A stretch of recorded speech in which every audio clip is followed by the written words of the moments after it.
abundance, it flows like water. I represent acceptance because I just gotta represent my essence as living prana. I represent the presence to ask for the right questions, to learn my life lessons, record my soul sessions, represent connection with the love I let in. Yeah. Like, is that too loud? Okay. Check, check.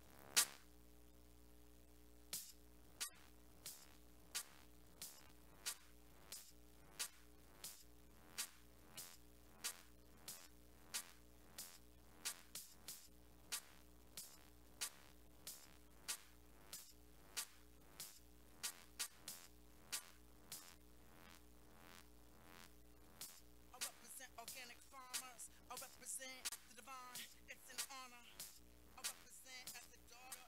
I represent magic like Harry Potter. I represent yes we can like President Obama. I represent abundance. It flows like water. I represent acceptance because I just gotta represent my essence as living prana. I represent the essence to ask the right questions, to learn my life lessons, record my soul sessions. I represent connection with the love I let in. From my comprehensions, erase my apprehension. I represent perfection in all the four directions. I represent life in the fifth dimension. I represent ascension.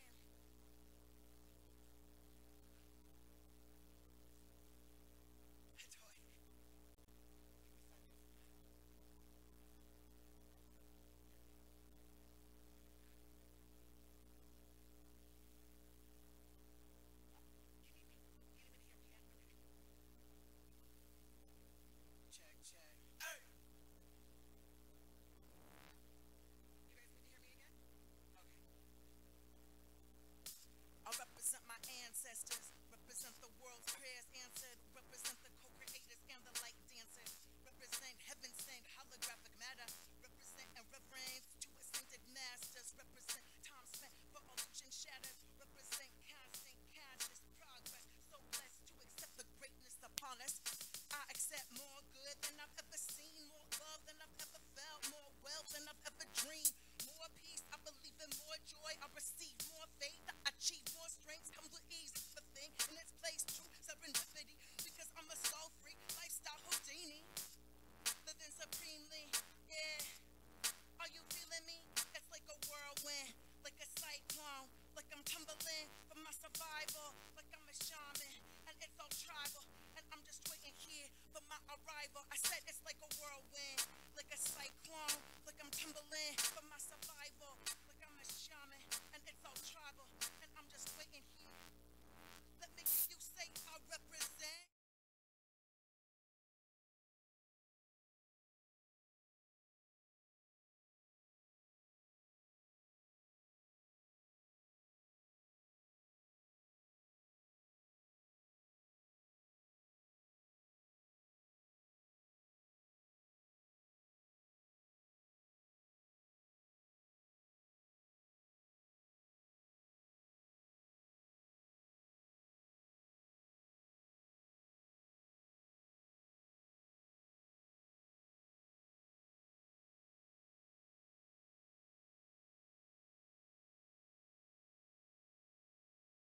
Represent ascension. Check, Yeah, check. we represent One, check, ascension. Come two, on, check, represent. check, Represent. 1, 2.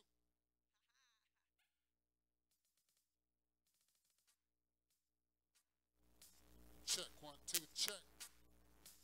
Test, test, test. So I don't know what the test, test, test, test, test, test.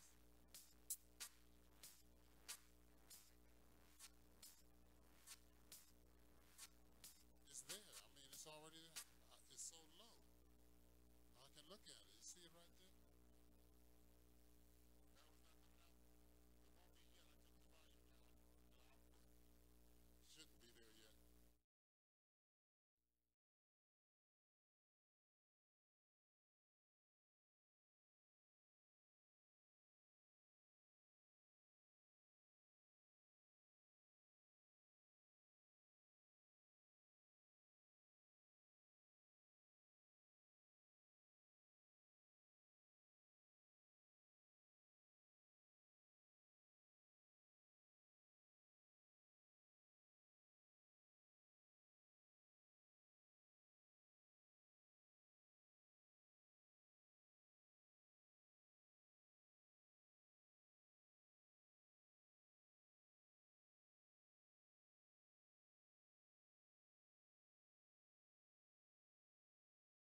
fifth dimension. I represent ascension. Hey, I represent ascension.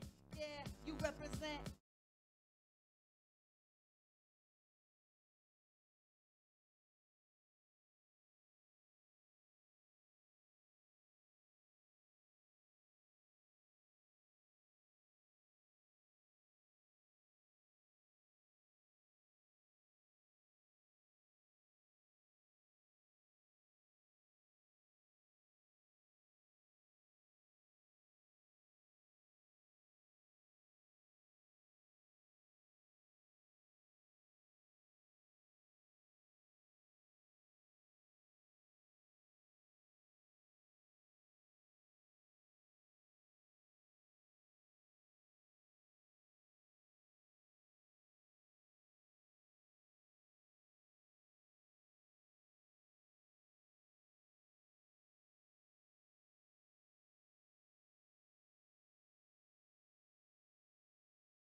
All right, well, welcome to OWH National Night Out Stream-a-thon. We're starting this afternoon here at OWH Studios, here inside of the National Landmark Building of Marcus Garvey. It's the Liberty Hall here, OWH Studios. We want to welcome our audience in this afternoon. And I want to start it off. I have a wonderful guest here from the Port of Oakland, Julina Bonilla.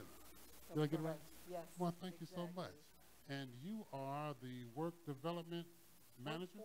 Workforce Development Manager. Mm-hmm. And so tell us a little bit about workforce development. First of all, talk about the port. You know, there's quite a large organization here in the city of Oakland, and a lot of money passes through the port, a bunch of container ships, and a lot of folks really don't know what's going on. So give us a little background about that, and then talk about what you do as related to workforce development. Fantastic, and thank you for having me here. So the Port of Oakland is an amazing shipping yard as well as airport. So we have the airport as well as maritime shipping. So we have to remember that that's two. So we have lots of economic impact throughout the community on both folks who are traveling here to and from the Bay Area to other places, as well as a pass-through. And then we have maritime, which is our shipping container, which both together, we actually have three business divisions. So I mentioned aviation, which is the airport, and then we also have maritime, which is our seaport, and then we also have our commercial real estate division as well. And all three of those have tremendous economic impact, not only for our local community here, but also nationally. So we are responsible for generating about 73,000 jobs throughout the country, and that's pretty impressive. Quite impressive. 73,000 jobs. 73,000. So how large is the port of Oakland? So it spans about 20 plus miles of shoreline. And again, that starts from the airport all the way through the base of the Bay Bridge. And you are what, fourth largest in America? Fifth busiest container port in the country. So now workforce development, there's a lot of talk about that. And of course, a lot of folks are looking for work. I know longshoremen is one of the opportunities there, and I'm sure there's a host of others. That's right. What's involved with what you do as a workforce development manager, and talk about maybe some of the opportunities and how people can get prepared for that. Okay. So the Port of Oakland has been a long-time community partner in not only engagement around education, access to jobs, but also around workforce development initiatives. So those initiatives are a combination of both working directly for the port or in partnership with our port-related employers. You mentioned one of them, which is the longshoremen. Those are port-related positions. They're not hired directly by the port, but instead with our port partners who are terminal operators. And so there's quite a bit of longevity. I'm familiar with the longshoremen, and there's quite a bit. I think you can pass down books and those kinds of things into your family and whatnot. But how does one prepare themselves in terms of the workforce development programs that you guys offer? What are some of the things that people can do to maybe get themselves prepared to maybe be employed with the port? That's a fantastic question. So we have several partnerships throughout the community with our community colleges. We have a local CSU, Cal State University, which is a maritime academy. That's an excellent option for students who are considering career pathways in maritime. And then we have local training partnerships throughout the county, Alameda County, and within the city of Oakland. So Oakland Workforce Development Board and its training partners. So what would be the steps or the process for somebody, a neophyte doesn't know anything?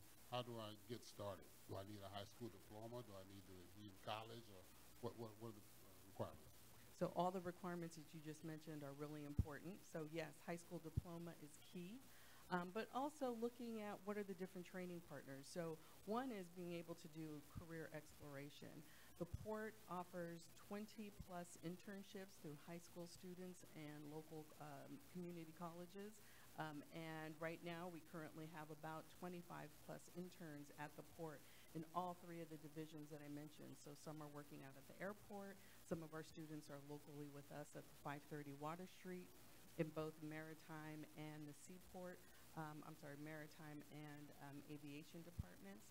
So those are great opportunities. So in high school, you got to really keep your eyes open and think about some of those career exploration opportunities that are being offered.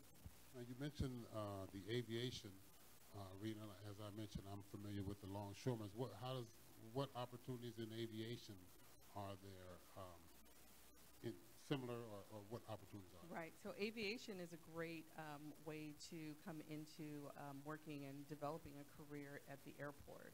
So you can think about some of the vendors that come work out at the airport, right? So everything from our restaurants, customer service, security, TSA, and then working directly for the airlines as well. So we have some major airports out at the airport where you can come in and create and have access to career opportunities within the airline industry. Now, in terms of the intern programs, as a high school student, am I eligible, or do we need to be beyond that? Most definitely. High school students, so here in West Oakland at McClyman High School, we have 5 interns that are representing McClyman High School, so West Oakland is definitely well represented at the Port of Oakland. Fabulous. Now, you know, we're in the days of cannabis legalization, if you will, and we're talking about transportation and dealing with a lot of security things and people's safety. How does the port look at this, what they call recreational or adult use in cannabis, and how would that relate and affect one's opportunity to work there? Exactly. That's a really good point. I would say that marijuana is no different than alcohol. Alcohol is not allowed in the workplace, as is marijuana. So you really need to treat both on equal footing. Understand that drug testing is real. It happens with most of our employers these days. And so you're really going to have to make some hard choices, or just think about the choices that you are making when it comes to your career and education. Now, just before we close, I know you're pressed for time, and we really appreciate the port coming down and spending a little time with us here as a part of National Night Out and our Stream-a-thon efforts. But I want to take you back a little bit to when you were a youngster in middle school, high school. What kind of student were you? I was a student who needed alternative pathway. I definitely leaned towards getting a job. I really needed to work. Education pathway came a little bit later for me, and that's okay. We all have different pathways, and it's about providing those type of opportunities to our community, to our local residences, and making sure that students understand there's not just one way to access your career and continued education. So don't give up, keep trying, and stay focused. Absolutely. So that means you were a A, B, C student? No. Just kidding. Just kidding. But you were successful enough that you're in the position you are now as the workforce development manager. That's correct. And you've been there how long now? Just a few months. Just a few months? Yes, All a few right. months, but have a long-term relationship with the port. Well, thank you so much for spending a little time and sharing with us. Is there any other particular message that that you would like to get out about the port that you would like people to know? What's one of the most important things you think people should know about the Port of Oakland? I think one of the important things is knowing that the port has a long-term commitment to working in the community. We support National Night Out, and we look forward to developing and continuing this relationship. Absolutely. Thank you again for joining us. Again, it's Julina Bonilla. Yes. And you are the, Work Jolina, did I get it right? Julina Bonilla. All right. So you look her up. You got an email and all those kinds of things. Go ahead. The port has a website as well, portofoakland.com, That's correct. for more information. Thank you so much. Thank you. And we'll be right back, so stay tuned to us here at the OWH Studios Stream-a-thon as a part of National Night Out. Stay tuned. We'll be back. All right. Thank you so much. Yes. Fabulous. Don't worry about my... Thank you so much.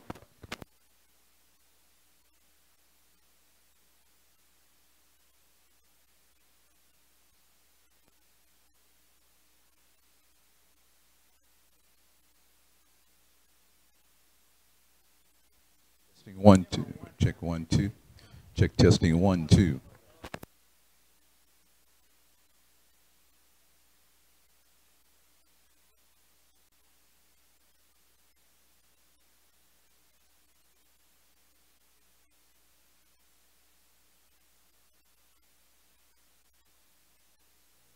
Check testing 1 2 1 2 1 2 test.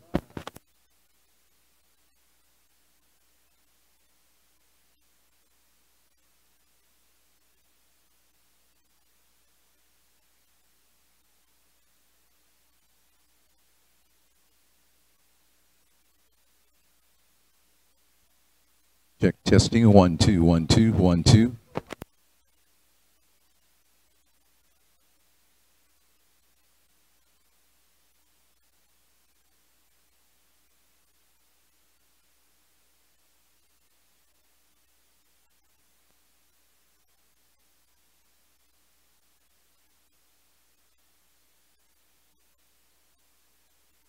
One two one two one two test 1 2.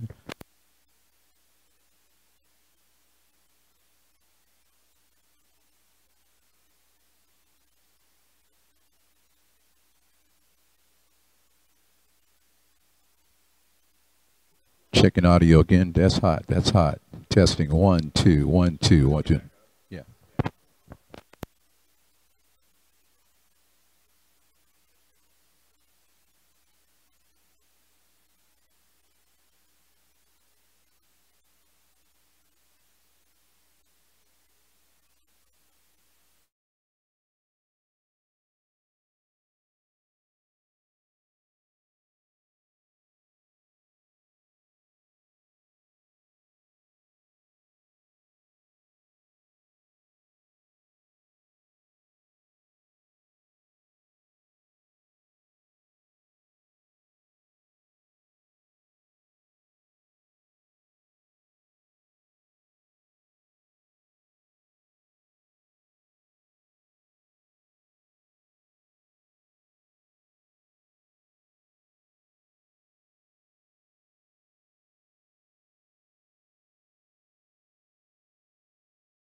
All right, and welcome back again to OWH Stream-a-thon here as a part of National Night Out. We're here inside the historic, this is the Liberty Hall, in case you didn't know. It's the historic, National Historic Landmark, Liberty Hall.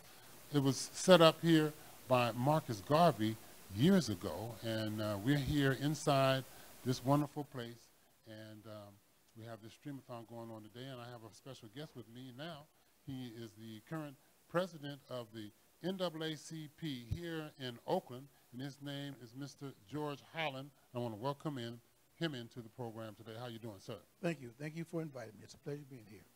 Well, you know, NAACP has been around for quite a long time now, and you've been president of this chapter here in Oakland for how long? 12 years. And I know you've seen quite a few changes over the years. Talk a little bit about what's going on with NAACP today. Well, you first have to think about the organization is over 109 years old. And the question becomes, why is it still in existence?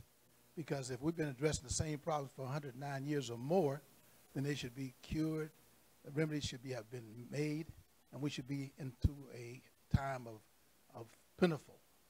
Well, we still have the same problems that were in existence in the time in 2009 when the NAACP, not 2009, 1909 when the NAACP was formed. And those problems still exist today. And maybe today they may be worse than they were back in the time that the NAACP began in 1909.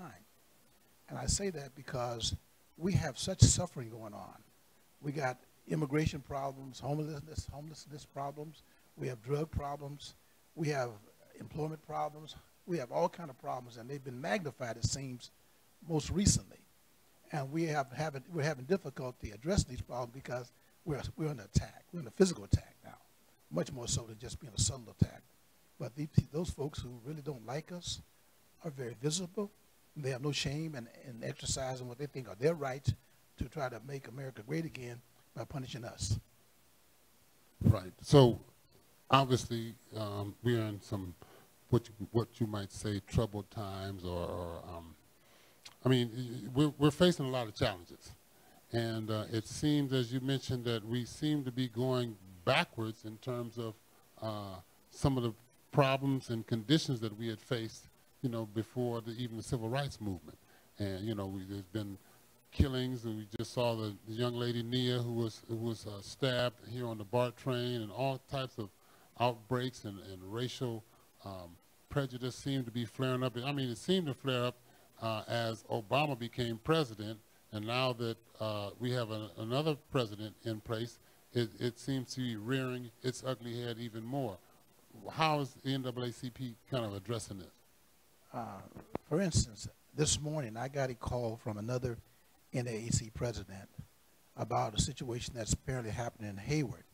There are 3 or 4 white folks from Fremont who've taken it on as their responsibility to go to Hayward and arrest all these black folks who's making all this noise and doing all these terrible things that are disrupting their peace. But you live in Fremont. Why would you go to Hayward if you live in Fremont to address a problem that doesn't exist with you in Fremont? These folks are out of control. I went to Nina Wilson's funeral last Friday. It was such a moving service. But the concern I have is that we need to have unity, because now, you know, we just had the NAACP convention 2 weeks ago in San Antonio, and the issue was hate, vote. You can make a difference by voting. We can have our own police departments, our own political leaders by voting for those persons who are concerned about our interests. The NAACP has a very difficult task because we have people who don't even know what the NAACP is. Somebody thought we were the NC2A. No, we're not athletes. We are civil rights fighters. Mm-hmm. And we need to have your support. We need unity. If we don't get unity, then we're going to fail. And this is our opportunity now to say, wait a minute. These problems are not going to go away. We need to address them as a unified body. We don't need to sit here and watch other people suffer, and we don't do anything about it. And when your own people are suffering, you have more to do about it. So we have a charged responsibility to make sure that we as a people get together and fight this battle together, because we're all suffering. Now, some of us, you know, I'm an attorney, and some of my friends say, man, why are you wasting your time with them folks? I said, wasting the time, but for the NAACP, I would not be where I am today. So I have something to give back. I have a responsibility as you do. And it's kind of hard to convince people who think that they've made it, that they're successful, they don't have problems anymore. It's frustrating. And if you don't vote, I really can't say much to you. I have real problem with people who don't vote. People died for your right to vote. Medgar Evers and others. They died for your right to vote. So why can't you vote? What is it about voting that makes it so difficult for you? We can't go out there. We can't win wars, you know, against those people who are in charge because we don't have the weapons that they have. But we do have the vote. So use it in a way that's going to help you. But you need to do it unified. We as consumers, we just spend every dime we can get as fast as we can get it. You know, there's been studies that said that the African-American dollars in our community is spent in 20 seconds. Some outrageous amount of time we get rid of our money. But other people, like in the Chinese community, Jewish community, we're talking about 30 days or 40 days for $1 to circulate. Pay attention. When we see people like the Chinese, for instance, they pass Safeway to shop in Chinatown. You know, ask a black person to pass a black merchant or black service, and they have no hesitancy about that. They'll pass you up like they're blind. They don't see you exist. We don't patronize each other. We need to do that. We need to realize that we're in this together. So we have to act like we're in it together. And it's not going to go away. You know, and we have to get our children educated, because if without education, we're going to fail. Now, let me ask you, because, you know, I'm been around a little bit myself and familiar with the NAACP, and I'm over 50. There's no shame in my telling it. But, you know, for a lot of people, particularly young folks, they feel like, you know, the NAACP is not really addressing and talking to them in the way they like to be talked to these days. You know, you got these millennials and all these folks, and they got all this technology and everything like that going on. How is the NAACP positioning itself and, you know, reaching out to that young millennial crowd to help keep this thing going? Because, you know, if we don't pass the baton, if we reaching back with the baton and they're not grabbing it, then there's still a problem. So how is NAACP addressing it? What kind of help do they need maybe to address it? Yeah, we had at our national convention 2 weeks ago in San Antonio a hip-hop session, a whole day for young people, to bring those things that you think are in vogue right now. If you are involved in technology and all those kind of things, and it can be useful to us to bring our folks together, we need to use that. You know, by way of example, there's a young person I know who has mastered his video games. And I said to him, I said, why don't you invent the next step? Why are you sitting there waiting for someone else to do it for you? We have to take initiative. So these young people who are our leaders, they have to step up to the plate. If the NAACP is not what you want it to be, get involved and then change it. You know, we're begging for young people to get involved. We have the AXO program, part of the NAACP. Persons like Anthony Anderson, Kanye West, all these folks were NAACP people. Julia, Will Smith's wife, what's her name is? Yeah, she, Jada Pinkett. These people all were NAACP AXO performers. Anthony Alexander was at our convention because he got where he was, he felt, by his performance in the AXO program. And we had this young lady who was from Oakland who she didn't win the gold for the best singer, but she had the opportunity to sing the Star Spangled Banner and the Negro National Anthem in front of 3,000 or 4,000 people at our convention. Willie Brown got the Spingarn Award. She took a picture of Willie Brown. Belinda Breed from Mayor of San Francisco, she was there. These young people get to meet people at these national conventions of the NAACP. So if you want to be able to get over it, you need to know somebody. So it's important for you to meet these people. And you can do it at the NAACP. Bill Clinton introduced Willie Brown. This young lady met Bill Clinton. So you can meet these people who were the national leaders at the NAACP convention. Believe me, it's who you know, unfortunately, in America, oftentimes, as whether or not you're successful.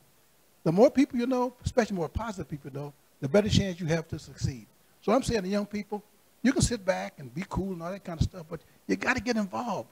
If you need to be known. Whatever kind of talent you have, expose it. Don't hide it. You know, we have the AXO program for kids who have culinary arts, who who have chemical skills and physics skills and math skills and singing, dancing, drama, music, storytelling. These are all avenues that you can use at NAACP.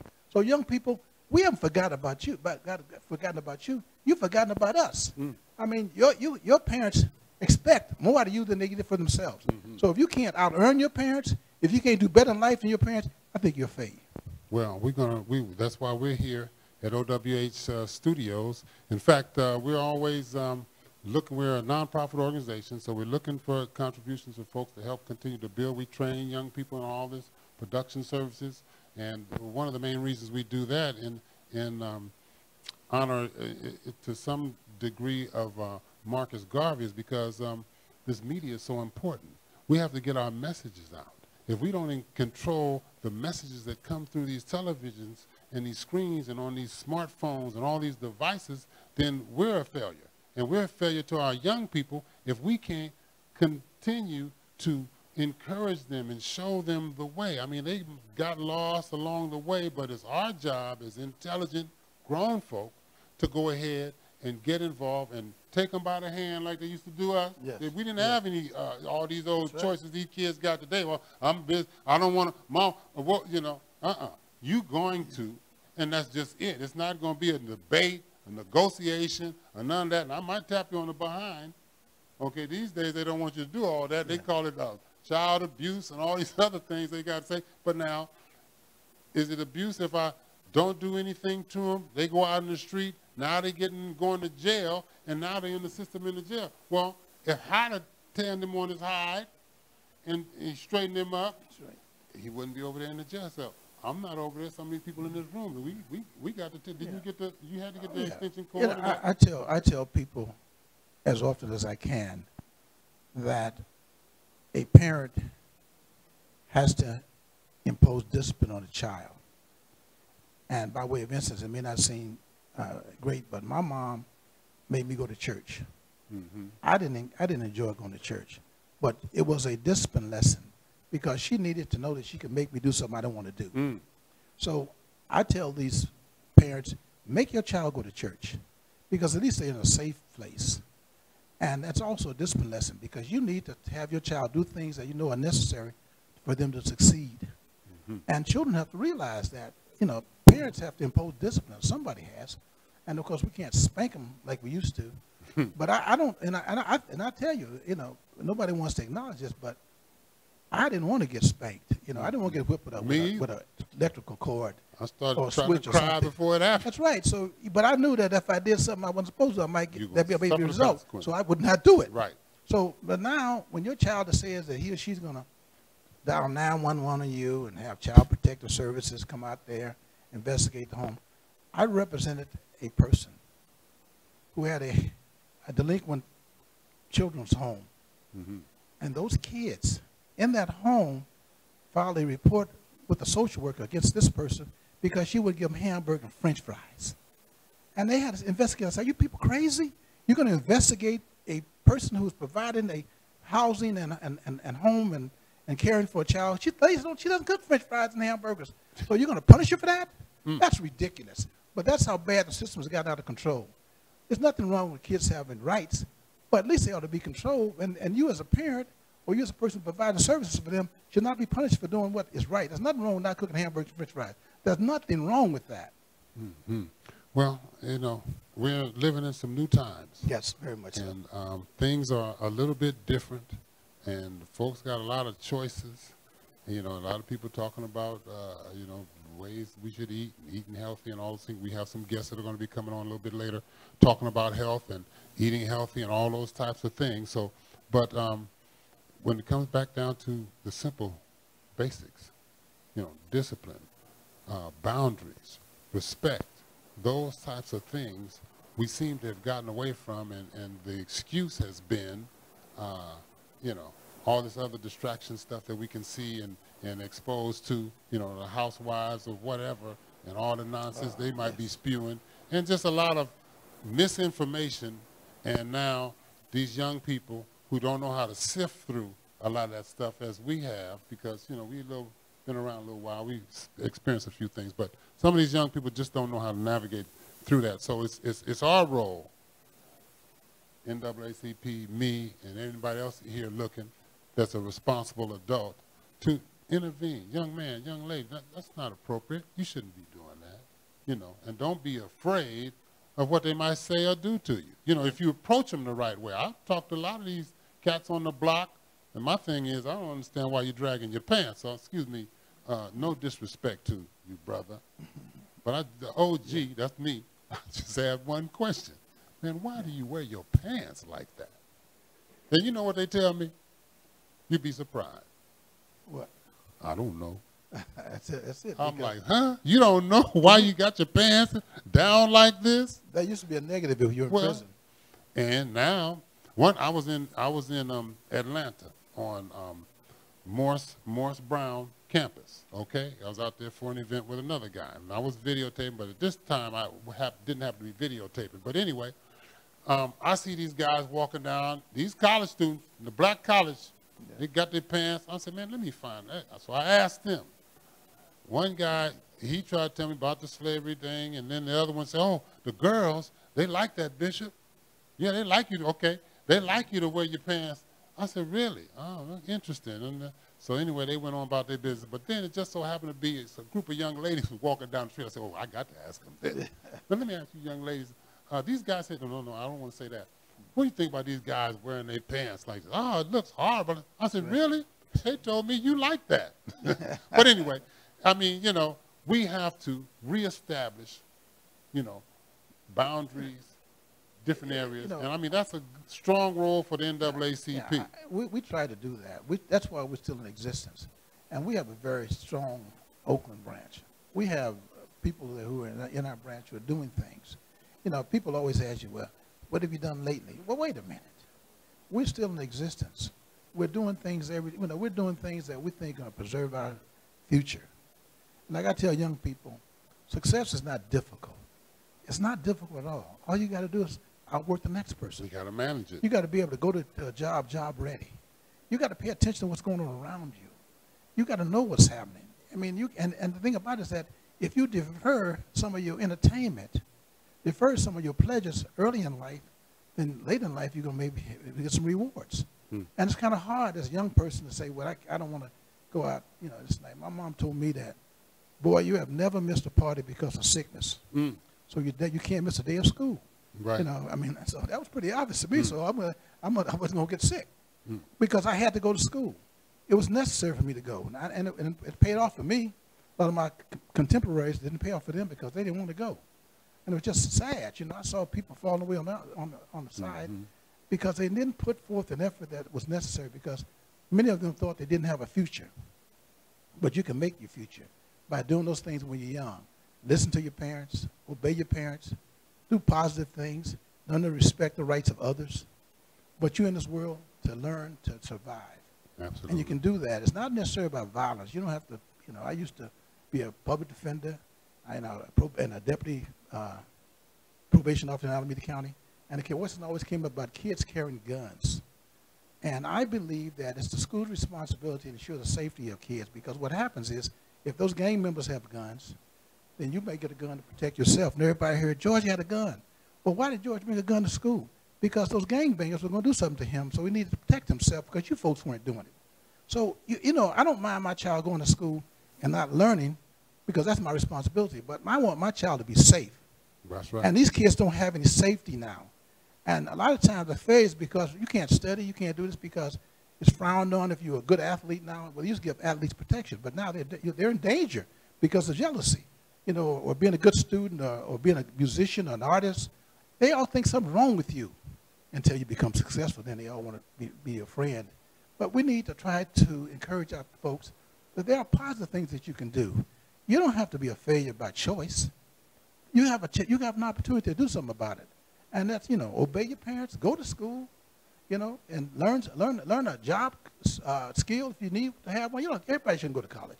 That's a myth that everybody, you know, college is wonderful, but if there are better jobs that are non-paying jobs, I mean, non-college educated jobs that pay more money than college educated jobs. So don't think that you're out of the game because you didn't go to somebody's college.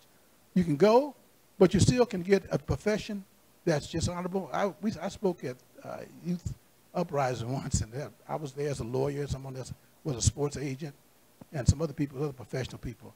And the one person who got the most attention was a firefighter. He said, I didn't go to college, but I make up $100,000 a year. And you got to pay attention to that kind of stuff. I'd have been paying attention to that right, as well. So that's one of the reasons why we're here. We want to thank you for spending some time with us here on our National Night Out telethon, stream-a-thon here at the OWH Studios. And I know you got the Oakland A's baseball game tonight, where it's African-American night at the Oakland A's game, right? You guys are going to be in attendance, I'm sure. Yeah, we've been invited to participate, and we have tickets for folks and everything. We're trying to, but we also have this National Night Out activity that we have to also try to participate. So we got enough members that we can try to do all of these things. Be it more places. Yeah, we need, Well, give us a website, a phone number for folks who want to come and participate, be a part, and get more information. Okay, the email address for the NACP is oaklandnacp1051@gmail.com. And you can go on, we got a website too. We just got a really beautiful new website. So just go on, just Google up the website, NACP Oakland, and it'll come up. It should come up. But we need to have that website as a community vehicle. Things that we're doing, we want you to know about them. We have much transparency as we can. We've been very blessed by receiving a significant, large sum of money from one of our members. So we are financially stable, and we are using that money for the good of this community. We own a building. Someone gave us a building, and we have the building rented out. We want to think about trying to increase it from 1 unit to 3 units, because we don't want people leaving Oakland. I tell anybody, listen, Oakland's the best city in America. So if you're blessed to be here, then you ought to try to stay here. And we want to do everything we can help to make sure that Oakland is a place that you remain. Don't leave Oakland. West Oakland, wider streets, best parks, and they renamed West Oakland, for those of you who don't know. It's now called East San Francisco. We do. Well, we want to thank you again, Ms. Holland, for coming and spending some time for us. Don't forget, you can find NAACP Oakland on the website. We just gave you information. We want to thank you again for coming, and we want you guys to stay tuned. We got a whole lot more coming for you. We got April's going to come out here and perform shortly for us. We got so much more now. If you like this kind of programming and you want us to continue this kind of thing, you can support OWH Studios here. You can text OWH to 56512 and make a contribution. We are a non-profit 501c3 organization, so all your donations to OWH Studios, Inc. will be tax deductible. So we want to encourage you again. That's text OWH to 56512, and you can help support our organization, the program that we're doing, the training young people. We want to bring some of your young people over here. We're going to talk to NAACP about producing some television programming so you can help to get the word out. Because if you don't use this type of format and these type of media to push your agenda, your information, then we're failing. And then we're failing our young people, and we're not going to fail our young people. So again, we want to thank you for coming out, and stay tuned to OWH Studios TV as we continue our stream-a-thon here, right here. Thank you for inviting me. Thank you so much.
kind of problems? The fact